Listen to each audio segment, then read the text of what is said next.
Hi നമസ്കാരം. നമ്മളിപ്പോ പ്രവാസിലാണ്. പ്രവാസ് ബാംഗ്ലൂർ എക്സ്പോയിലാണ് നമ്മളിപ്പോ നിൽക്കുന്നത്. ഇത് നമ്മളുടെ ടാറ്റയുടെ ഏറ്റവും പുതിയ വിങ്ങർ 9 സീറ്റർ വണ്ടിയാണ്. വിങ്ങർ 9+1 കുറെ നാളായി നമ്മൾ വണ്ടി വരാൻ പോണെന്ന് പറഞ്ഞിട്ട് ഇപ്പോൾ നമ്മള് പ്രവാസ് എക്സ്പോയില് ടാറ്റയുടെ വിങ്ങർ 9+1 ഏറ്റവും പുതിയ വണ്ടി ഇപ്പൊ എക്സിബിറ്റ് ചെയ്തിട്ടുണ്ട്. ഇതിന്റെ മെയിൻ ഡിഫറൻസ് വെച്ച് കഴിഞ്ഞാൽ ഹൈ റൂഫിലാണ് 9 സീറ്റർ വണ്ടി വന്നിരിക്കുന്നത്. ഏറ്റവും വലിയ അഡ്വാൻറ്റേജ് വെച്ച് കഴിഞ്ഞാൽ നമുക്ക് സ്ലൈഡിംഗ് ഡോറില് നിലവിൽ നമുക്ക് ഹൈ റൂഫില് സ്ലൈഡിംഗ് ഡോറില് ഇപ്പോൾ സ്ലൈഡിംഗ് ഡോറില് 9 സീറ്റർ വണ്ടി വന്നിരിക്കുകയാണ്. നമുക്ക് ജസ്റ്റ് ഒന്ന് വണ്ടി കാണാം. ഇത് ചെറിയൊരു വീഡിയോ ആണ്, വണ്ടി എന്താണെന്ന് മാത്രം കാണിക്കാൻ വേണ്ടിയിട്ട്. ഇതുണ്ടോ, ക്യാപ്റ്റൻ ടൈപ്സ് 9 സീറ്റ്സ് ആണ് വണ്ടിയിൽ കൊടുത്തിരിക്കുന്നത്.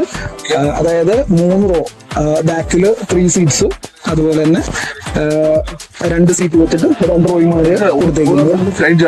സീറ്റ്സ് ക്യാപ്റ്റൻ ടൈപ്പ് സീറ്റ്സും നല്ല ലക്ഷറി സീറ്റ്സ് ആണ് നമുക്ക് പ്രൊവൈഡ് ചെയ്തിരിക്കുന്നത്. 180 റിക്ലൈനബിൾ ആയിട്ടുള്ള സീറ്റ്സ് ആണ് പ്രൊവൈഡ് ചെയ്തിരിക്കുന്നത്. വിത്ത് ഹാൻഡ് റെസ്റ്റ്, അതുപോലെ തന്നെ ലാമ്പ് ബെൽറ്റ് നമുക്ക് പ്രൊവൈഡ് ചെയ്തിട്ടുണ്ട്. നല്ല സ്പേഷ്യസ് ആയിട്ട് വളരെയധികം കംഫർട്ടബിൾ ആയിട്ട് യാത്ര ചെയ്യാവുന്ന രീതിയിൽ എല്ലാ സീറ്റിലും AC ബ്ലോവറൊക്കെ കൊടുത്തിട്ടാണ് വണ്ടി ഡിസൈൻ ചെയ്തിരിക്കുന്നത്. അപ്പോൾ നമുക്ക് ഡ്രൈവർ സീറ്റിന്റെ പുറകിലേക്ക് നമുക്ക് 7 സീറ്റ് കിട്ടും. അത് കൂടാതെ നമുക്ക് കോ ഡ്രൈവർ സീറ്റില് 2 സീറ്റ്സ് കൂടി ആയിട്ടാണ് വരുന്നത്. നല്ല ലെതർ കളർ, റെഡ് കളർ ഫിനിഷിൽ വരുന്ന അപ്പോൾസ്റ്ററി ചെയ്തിട്ടുണ്ട്. ബാക്കി എല്ലാം വിങ്ങറിൻ്റെതായ പഴയ ഫീച്ചേഴ്സ് എല്ലാ കാര്യങ്ങളിലും BS6 Phase 2 വരുന്ന എല്ലാ ഫീച്ചേഴ്സും ഈ വാഹനത്തിനും കൊടുത്തിട്ടുണ്ട്. മെയിൻ അട്രാക്ഷൻ കുറെ നാളായിട്ട് ആഗ്രഹിച്ചിരുന്ന 9 സീറ്റർ വണ്ടി എത്തിയിരിക്കുന്നതാണ്.